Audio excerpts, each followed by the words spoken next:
2023-24 আমাদের যে পরীক্ষার রেজাল্ট বেরোবে, আমরা মধ্যশিক্ষা পর্ষদের দিক থেকে আমরা পুরোপুরি প্রস্তুত। আর যা এখন শেষ জাস্ট ফিনিশিংটা চলছে। আগামী পরশুদিন মানে 24 তারিখ বেলা 12টায় আমরা পরীক্ষার রেজাল্ট আউট করব। যেগুলো আউট হবে সেগুলো হলো দ্বাদশের রেজাল্ট আর মাধ্যমিকের ক্লাস 10-এর রেজাল্ট।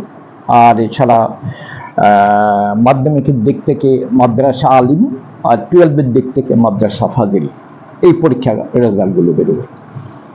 পরীক্ষার সময়তে একটা বিষয় আমি একটু বলতে চাই, সেটা হলো আমাদের ত্রিপুরায় অনেকগুলো স্কুল যেটা ওই বিদ্যাজ্যোতি প্রকল্পে চলে যাওয়াতে স্কুলের প্রথম সারির যে বিদ্যালয় সেগুলো বিদ্যাজ্যোতি প্রকল্পে গেছে।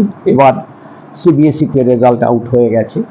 হবার পর আমাদের এখন ত্রিপুরা মধ্যশিক্ষা পর্ষদের অধীনে যে বিদ্যালয়গুলো আছে এগুলো অনেকটা ওই দ্বিতীয় সারির বিদ্যালয়গুলো, প্রায় প্রথম সারিগুলো চলে গেছে ওদিকে।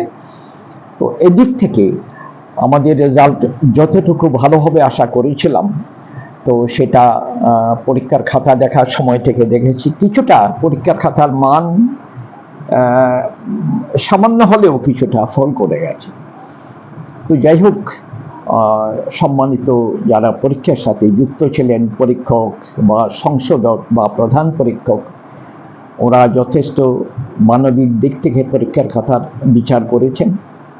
তো আমরা আগামী 24 তারিখ 12টায় যখন ফল ঘোষণা করব, তখন এই রাজ্যবাসী সবাই জানতে পারবেন পর্ষদের পরীক্ষার কেমন ফল হচ্ছে।